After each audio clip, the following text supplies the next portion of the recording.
प्राचीन समय की बात है। एक नगर में एक बहुत विचित्र राजा रहता था। उस राजा की एक बड़ी ही अजीब आदत थी। जब भी नगर में कोई साधु या सन्यासी आता तो वो उसे बुलाकर पूछता था कि गृहस्थ बड़ा या सन्यासी। जो भी बताता कि गृहस्थ बड़ा है, वो राजा उससे कहता था कि अगर ऐसा है तो फिर आप सन्यासी क्यों बने, चलिए गृहस्थ बनिए। इस तरह वो उस सन्यासी को भी गृहस्थ बनने का आदेश देता था। अगर कोई ये बताता कि सन्यासी बड़ा है तो राजा उससे प्रमाण मांगता था। यदि वो प्रमाण न दे सके तो वो उसे भी गृहस्थ बना देता था।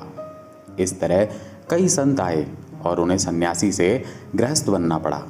इसी बीच एक दिन नगर में एक महात्मा का आगमन हुआ।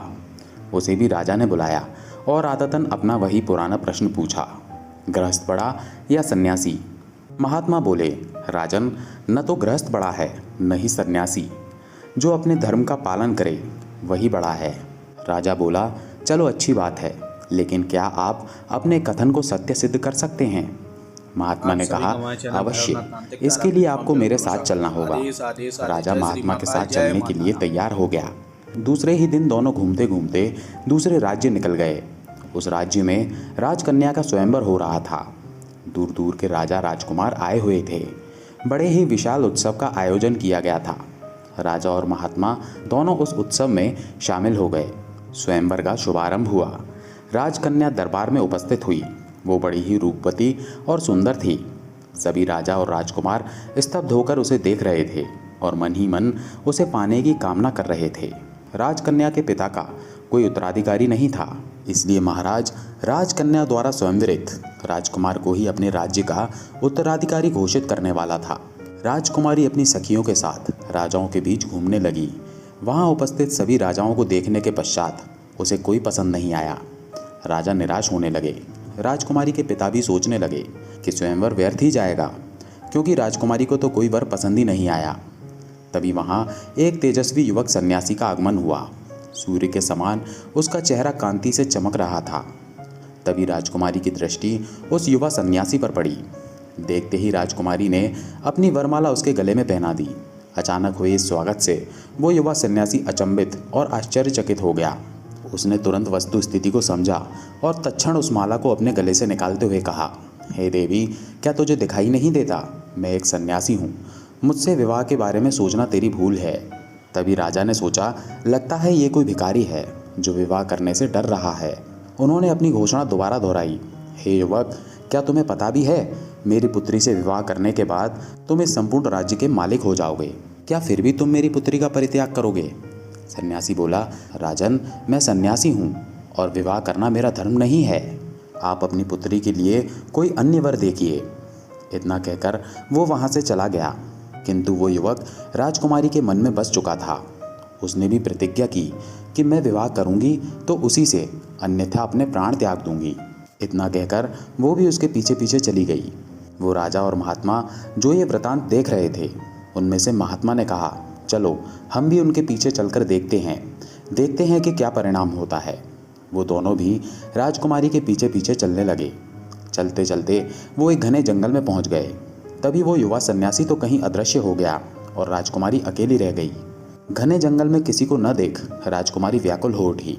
तभी वो राजा और महात्मा उसके पास पहुंच गए और उन्होंने राजकुमारी को समझाया। ये दोनों उसे उसके पिता के पास छोड़ने के लिए ले जाने लगे। वो जंगल से बाहर निकले ही थे कि अंधेरा हो गया। सर्दी की काली अंधेरी रात थी।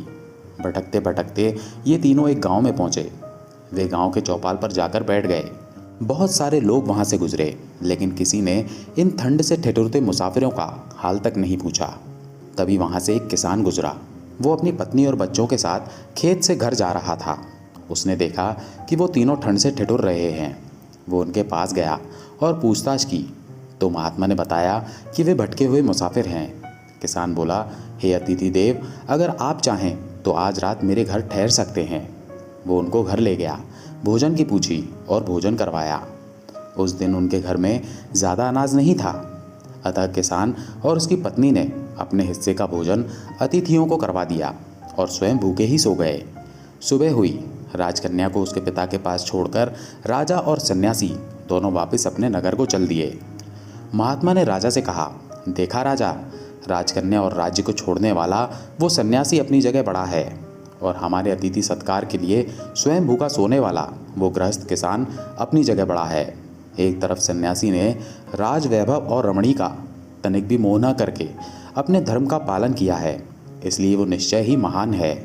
दूसरी तरफ उस दंपत्ति ने अपना व्यक्तिगत स्वार्थ न देखकर अतिथि सेवा को प्रधानता दी, इसलिए वो दोनों भी निश्चय ही महान हैं। किसी भी देश काल और परिस्थिति में अपने धर्म कर्तव्य का पालन करने वाला मनुष्य ही बड़ा होता है, फिर चाहे वो गृहस्थ हो या सन्यासी, कोई फर्क नहीं पड़ता। इस तरह महात्मा ने अपनी बात को सत्य सिद्ध किया और राजा भी उसकी इस बात और प्रमाण से संतुष्ट हो गया। भगवत गीता में भी जब भगवान श्री कृष्ण ने अर्जुन को ज्ञान योग और संन्यास के बारे में बताया तो अर्जुन संन्यास की ओर आकर्षित होने लगा। अर्जुन ने भगवान से पूछा, क्या आप मुझे ये बताएंगे कि मेरे लिए क्या श्रेष्ठ है? भगवान श्री कृष्ण ने धर्म और कर्तव्य को श्रेष्ठ बताया और बताया कि तुम्हारा धर्म क्षत्रिय है और युद्ध करना ही तुम्हारा कर्तव्य है। यदि मोहवश तुम युद्ध नहीं करोगे तो आने वाली पीढ़ियों से तुम्हें अपयश की प्राप्ति होगी और तुम्हारी उज्जवल कीर्ति नष्ट हो जाएगी। जय श्री कृष्ण।